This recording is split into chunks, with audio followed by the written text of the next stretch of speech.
بسم اللہ الرحمن الرحیم، السلام علیکم۔ میں اسد اللہ خان ہوں۔ ایسا لگتا ہے کہ پاکستان کو ایک تجربہ گاہ سمجھ لیا گیا ہے۔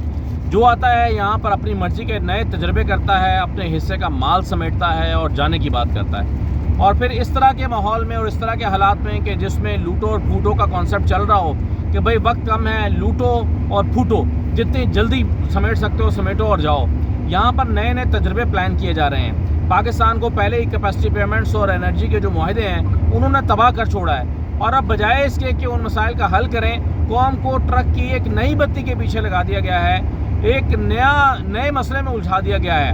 اور ایک نیا تاثر بنا کر ایک نیا کانسیپٹ دینے کی کوشش کی جا رہی ہے کہ جی پاکستان میں جو بجلی کا مسئلہ ہے، یہ سارا مسئلہ اس لیے ہے کہ یہاں پر امپورٹڈ کول سے پلانٹ لگائے گئے ہیں، اور امپورٹڈ کول ہمیں اتنا مہنگا پڑتا ہے کہ بجلی آج مہنگی ہو رہی ہے۔ تو ذرا پہلے تو میں آپ کے سامنے یہ حقائق رکھ دیتا ہوں کہ کیا یہ تصور درست ہے کہ ہمیں ساری بجلی امپورٹڈ کوئلے کی وجہ سے مہنگی پڑ رہی ہے؟ پھر یہ دیکھ لیتے ہیں کہ کیا یہ ممکن ہے کہ پلانٹ تبدیل کر دیے جائیں، اور کیا تبدیل کرنے سے بجلی سستی ہو جائے گی کہ مزید مہنگی ہو جائے گی، اور کیا تھر کا کوئلہ جو ہے وہ استعمال کیا بھی جا سکتا ہے ان پلانٹس کے لیے کہ نہیں۔ یہ ساری چیزیں جو ہیں وہ ذرا میں آپ کے سامنے رکھتا ہوں، اور آپ کو اندازہ ہوگا کہ اس ملک کے ساتھ ہو کیا رہا ہے۔ یہ جو انرجی منسٹر اور فائنانس منسٹر ابھی چائنا گئے ہیں، یہ کیا کھیل کھیل رہے ہیں پاکستان کے ساتھ، اور پاکستانیوں کے ذہنوں میں جو سوال ہیں اس کا جواب کوئی دینے کے لیے تیار نہیں ہے۔ دیکھیے جو امپورٹنٹ سوال ہیں وہ دو تین ہیں۔ ایک تو یہ کہ درآمدی کوئلے سے بجلی کتنے روپے میں پڑتی ہے،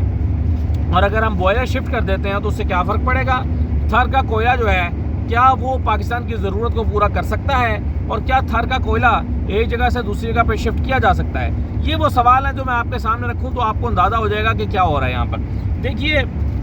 پہلی بات تو یہ ہے کہ پاکستان میں جو درآمدی کوئلے سے پلانٹ چل رہے ہیں، امپورٹڈ کول سے، ساؤتھ افریقہ سے کوئلہ مثال کے طور پر آتا ہے، وہ کل 3 پلانٹ چل رہے ہیں، ٹوٹل 3 پلانٹ، اور وہ 3960 میگا واٹ پیدا کرتے ہیں۔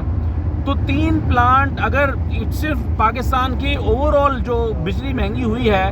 اس کی وجہ صرف یہ 3 پلانٹ ہیں، تو یہ تو تصور ہی غلط ہے۔ یعنی صرف 3 پلانٹس کی وجہ سے بجلی مہنگی نہیں ہے پاکستان میں، بلکہ جو دیگر ذرائع سے بجلی پیدا ہو رہی ہے وہ شاید کوئلے سے بھی مہنگی ہے۔ تو پہلے تو یہ تصور آپ کو ٹھیک ہونا چاہیے کہ اس سے کوئی بہت زیادہ فرق پڑنے والا نہیں ہے۔ دوسری بات یہ ہے کہ کوئلے سے جو بجلی پیدا ہو رہی ہے وہ کتنے میں کاسٹ کرتی ہے۔ اس پر دیکھیے جو کیلکولیشنز کی گئی ہیں وہ یہ ہیں کہ تھر کا کوئلہ اس وقت اگر کوئلے سے بجلی صرف پیدا کی جائے تو وہ تقریباً 17-18 روپے میں کاسٹ کر رہی ہے پر یونٹ، لیکن ہمیں 60-70 روپے یا 80 روپے میں اس لیے ملتی ہے کیونکہ اس کی اوور آل کاسٹ جو پلانٹ کی ہے وہ قرضہ لے کر پلانٹ لگائے گئے ہیں، یعنی قرضے لیے گئے ہیں۔ قرضے لے کر جب پلانٹ لے گئے ہیں تو قرضوں کی قسطیں ادا کرنی ہیں، جب قرضوں کی قسطیں ادا کرنی ہیں اس کا لون بھی، اس کی جو لون کی انٹرسٹ ہے وہ بھی جائے گا۔ تو اوور آل جو منصوبے آپ نے قرضے لے کر لگائے ہیں، ان منصوبوں کی جب آپ ڈیٹ سروسنگ کرتے ہیں، جب اس کا انٹرسٹ پے کرتے ہیں، تو یہ ساری چیزیں کاسٹ کیپیسٹی پیمنٹس میں ایڈ ہونے کے بعد پھر ہوتا یہ ہے کہ یہ آپ کو 60-70 روپے میں کاسٹ کرتا ہے۔ اب اس کا مطلب یہ ہوا کہ کوئلہ جو ہے اگر آپ نے صرف کوئلہ تبدیل کرنا ہے تو کوئلے سے 15-16-17 روپے سے زیادہ نہیں بچنے والا۔ فرض کیجئے کہ یہ 18 روپے کوئلے کی کاسٹ نکال دیں اور تھر کا کوئلہ آپ کو مفت بھی پڑ رہا ہے، بالکل مفت پڑ رہا ہے، تو بھی آپ کو 18 روپے یونٹ کا فرق پڑے گا، اور وہ بھی صرف 3900 میگا واٹ کے اوپر، جو کہ پاکستان کی ضرورت کا بہت کم ہے۔ تو اگر پاکستان کی ضرورت کے ایک بہت ہی چھوٹے شیئر 3960 میگا واٹ پہ صرف 18 روپے کا فرق پڑے گا زیادہ سے زیادہ، ویسے تو 18 کا بھی نہیں پڑے گا کیونکہ تھر کے کوئلے پہ بھی تو کاسٹ آئے گی، تو پھر بھی صرف 18 روپے کا فرق پڑے گا۔ لیکن یہ 18 روپے کا فرق بھی نہیں پڑے گا، اس کی کیا وجہ ہے؟ دیکھیے جب آپ ان پلانٹ کو تبدیل کریں گے، بوائلر کو تبدیل کریں گے، تو بوائلر کو تبدیل کرنے کے لیے آپ کو اگین قرضہ لینا پڑے گا، کیونکہ ایک بوائلر کی تبدیلی پر 1 سے 1.5 بلین ڈالر کا جو ہے وہ خرچ آئے گا۔ جب آپ 1.5 بلین ڈالر ہر بوائلر کے اوپر خرچ کریں گے اور اس کے لیے بھی قرض لیں گے تو وہ قرضوں کی قسطیں ادا کریں گے، اس کے اوپر بھی آپ کا جب انٹرسٹ جائے گا تو وہ کاسٹ بھی اس یونٹ میں ایڈ ہو جائے گی۔ تو اگر ایک طرف سے 18 روپے بچتے ہیں تو دوسری طرف سے ہو سکتا ہے کہ 30 روپے ایڈ بھی ہو جائیں۔ تو یہ کہنا کہ بوائلر تبدیل کرنے سے بجلی سستی ہو جائے گی، بلکہ الٹا یہ ہے کہ ماہرین کا خیال ہے کہ جو بجلی ہے وہ الٹا مہنگی ہو سکتی ہے، کیونکہ آپ بوائلر تبدیل کریں گے اس کے اوپر کاسٹ آئے گی۔ تو ایک یہ معاملہ ہے۔ اچھا اب اس میں جب آپ یہ بوائلر تبدیل کرنے کے پیچھے قوم کو لگا رہے ہیں اور کہہ رہے ہیں کہ جی ہم بوائلر تبدیل کر کے امپورٹ کرنا بند کر دیں گے اور لوکل کوئلے کے اوپر شفٹ ہو جائیں گے. تو سوال یہ پیدا ہوتا ہے کہ کیا لوکل جو کاسٹ ہے, لوکل جو کوئلہ ہے ہمارا تھر کول, کیا وہ ہماری ان 3 پاور پلانٹس کی ضرورت کو پورا کر سکتا ہے؟ کیونکہ اہم سوال یہ ہے کہ جو پہلے پلانٹ لگے ہوئے ہیں تھر کے اندر لگے ہوئے ہیں 4 پلانٹ اور ایک لکی میں لگا ہوا ہے, کیا اس کی ضرورت کو تھر پورا کر پا رہا ہے؟ تو جناب اس سلسلے میں پچھلے دنوں جون ہی میں شاید 24 جون کو ایک اویس لغاری صاحب نے چیف منسٹر سندھ کو ایک خط لکھا اور کہا کہ ایک لکی پاور پلانٹ جو لگا ہوا ہے بن قاسم میں, اس کی بجلی پوری نہیں ہو پا رہی, اس کا کوئلہ پورا نہیں ہو پا رہا, اس کو کوئلے کی سپلائی ممکن بنائی جائے تھر سے. اب تھر سے بن قاسم کی جو سپلائی ہے تو اس میں جو ہے وہ آپ دیکھیں کہ خود جو پہلے سے پلانٹ لگے ہوئے ہیں تھر کا کوئلہ اس پلانٹ کی ضرورت کو بھی پورا نہیں کر پا رہا, تو کیا یہ نئے 3 پلانٹس کی ضرورت کو پورا کر پائے گا؟ یہ ایک بہت بڑا سوالیہ نشان ہے. تو ایسا نہیں لگتا جب آپ دیکھیں نا کہ لکی پاور پلانٹ کا کوئلہ پورا تھر سے نہیں ہو رہا اور اس کے لیے انرجی منسٹر کو لکھنا پڑ رہا خط چیف منسٹر سندھ کو کہ جی اس کا کوئلہ پورا کریں اور اس کے لیے کوئلہ جو ہے وہ ٹرانسپورٹ کرنے کا کوئی پلان بنائیں اور کوئلہ یہاں پہ بھی پہنچائیں. تو آپ سوچیں کہ جو نئے 3 پلانٹ آئیں گے اس کا کوئلہ کیسے پورا ہوگا. تو تھر کی جو ہے وہ اتنی زیادہ تھر بجلی کوئلہ پیدا ہی نہیں کر پا رہا کہ وہ بجلی پوری کر سکے, ان پلانٹس کی ضرورت کو پورا کر سکے جو چل رہے ہیں. دوسری بات یہ ہے کہ یہ جو تھر کا کوئلہ ہے یہ ایک کوئلے کی ٹائپ ہے لگنائٹ, یہ لگنائٹ قسم کا کوئلہ ہے اور یہ نہیں, یہ کوئلوں میں ایک ہلکی قسم کا کوئلہ سمجھا جاتا ہے. اور اس کا سب سے بڑا ڈرا بیک یہ ہے کہ اس کو آپ اگر ٹرانسپورٹ کر رہے ہوں تو یہ آگ پکڑ سکتا ہے, اس میں سے دھواں نکلنے لگتا ہے, آگ پکڑ سکتا ہے. آگ کی یعنی خدشہ ہے کہ وہ جس کنٹینر میں آپ کو لے کے جا رہے ہوں گے اس میں آگ لگ سکتی ہے. اسی لیے دنیا بھر میں اس قسم کا جو کوئلہ لگایا جاتا ہے, پلانٹ لگائے جاتے ہیں اس قسم کے کوئلے کے لیے, دنیا بھر میں ان کو جہاں سے وہ کوئلہ نکلتا ہے اس کے قریب ترین لگایا جاتا ہے تاکہ اس کو ٹرانسپورٹ کرنے کا رسک نہ لیا جا سکے. یہی وجہ ہے کہ تھر میں بھی یہ پاور پلانٹ جس جگہ سے کوئلہ نکل رہا ہے اس کے قریب ترین لگائے گئے ہیں تاکہ اس کوئلے کو ٹرانسپورٹ نہ کرنا پڑے. تو یہ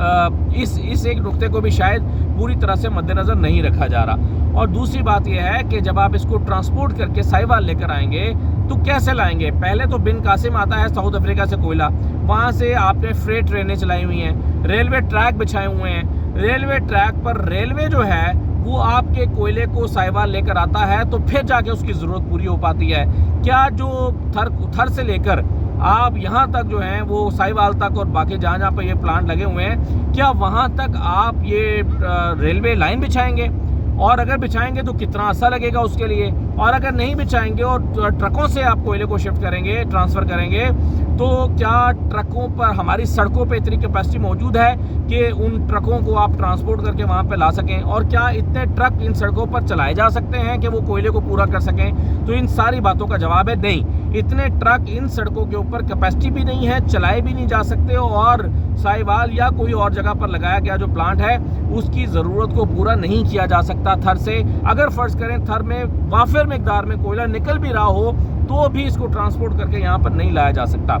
تو یہ سارے پوائنٹس جب ہمارے سامنے ہیں تو پھر سوال یہ پیدا ہوتا ہے کہ پھر قوم کو ٹرک کی اس بتی کے پیچھے کیوں لگایا جا رہا ہے کہ اگر ہم بوائلر تبدیل کر کے اپنے پلانٹس کو درآمدی کوئلے کے بجائے اپنے کوئلے پہ شفٹ کر لیں گے تو بجلی سستی ہو جائے گی. ایک تو اس کے لیے آپ کو نئے قرضے لینے پڑیں گے, دوسرا آپ کو اس کے لیے اگین وقت کا انتظار کرنا پڑے گا, یعنی 1.5 سے 2 سال تو ایک بوائلر کو تبدیل کرنے میں لگیں گے. اور آپ تینوں بوائلر ایک وقت میں تبدیل نہیں کر سکتے کیونکہ تینوں پھر پلانٹ ڈاؤن کرنے پڑیں گے. تو ایک ایک کر کے جب آپ لگائیں گے اور 2 سال کی مدت ہوگی تو پھر 6 سال جو ہیں وہ کم از کم آپ کو اس کے لیے چاہیے, اور اس کے قرضے جو ہیں جب آپ لے لیں گے تو اس کی قسطیں جانے لگیں گی, کاسٹ آپ کو پہلے سے پڑ جائے گی. تو یہ ایک اور ڈیزاسٹر ہونے کے لیے جا رہا ہے اگر یہ ہوتا ہے. اور ان سوالوں کا جواب اویس لغاری صاحب جو ہیں وہ دینے کے لیے تیار نہیں ہیں.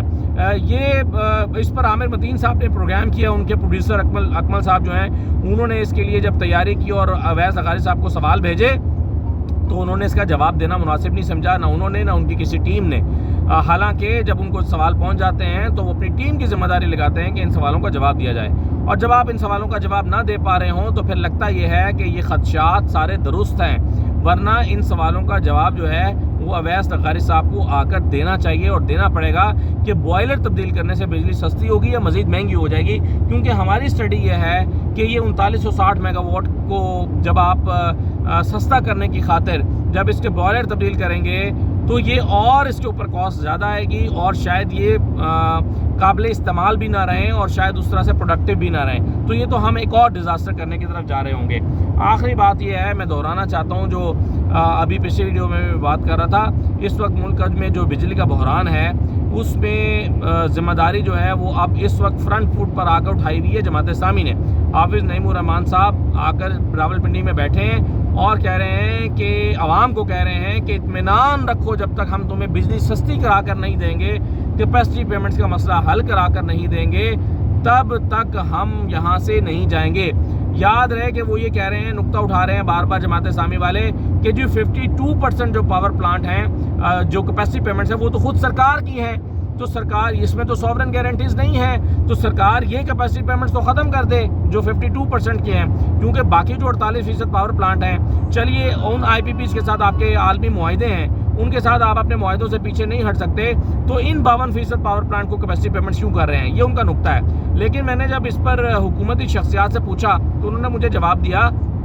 کہ یہ حکومت نہیں کر سکتی، کیونکہ ان 52% پاور پلانٹ جو ہیں ان کی بھی تو لون کی ادائیگی ہو رہی ہے، یہ جو آپ کیپیسٹی پیمنٹس لیتے ہیں یہ ان کی قسطیں ادا کرتے ہیں، لون دیتے ہیں، اس پہ انٹرسٹ دیتے ہیں، انشورنس کی کاسٹ دیتے ہیں، تو وہ یہ کہتے ہیں کہ جب ہم یہ ساری ادائیگیاں کر رہے ہیں تو اپنی حکومت کے سرکاری جو پلانٹس ہیں اس پہ بھی کیپیسٹی پیمنٹس ختم نہیں کی جا سکتی۔ تو اب یہ ذمہ داری چونکہ جماعت اسلامی نے اٹھائی ہے، اور میں نے پچھلی ویڈیو میں جو صدیق جان کے ساتھ کی تھی اس میں میں نے یہ کہا تھا کہ لوگ اس مرتبہ پچھلی مرتبہ لوگ احتجاج کرنے کے لیے نکلے تھے، لوگوں نے اپنا مقدمہ خود لڑا تھا، بغیر لیڈر کے نکلے تھے، اپنے بل جلائے تھے، اور حکومت کو اس کی سنگین پریشانی ہوئی تھی، اس پر بیٹھ کے میٹنگز کرنا پڑی تھی، لوگوں کو حل دینا پڑا تھا۔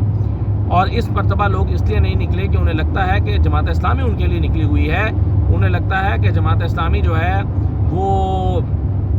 ہمارا مسئلہ حل کرا کے دے گی۔ اب اگر جماعت اسلامی اگر ان کا مسئلہ حل کرائے بغیر واپس چلی جائے گی تو پھر لوگ یہ سمجھیں گے کہ شاید یہ عوام کو احتجاج سے روکنے کے لیے ہی لائے گئے تھے یا آئے تھے، اور یہ ہمارا مسئلہ حل کرانے کے لیے نہیں آئے تھے۔ اس لیے میں سمجھتا ہوں کہ جماعت اسلامی پر ایک بھاری ذمہ داری اب عائد ہو چکی ہے، اور ان کو اب اس مسئلے کو سنجیدگی کے ساتھ حل کرا کے جو ہے وہ اٹھنا پڑے گا۔ اس کے بغیر وہ اٹھیں گے تو انہیں جو ہے وہ حکومت کی بی ٹیم سمجھا جائے گا۔ اجازت دیجیے، اللہ حافظ۔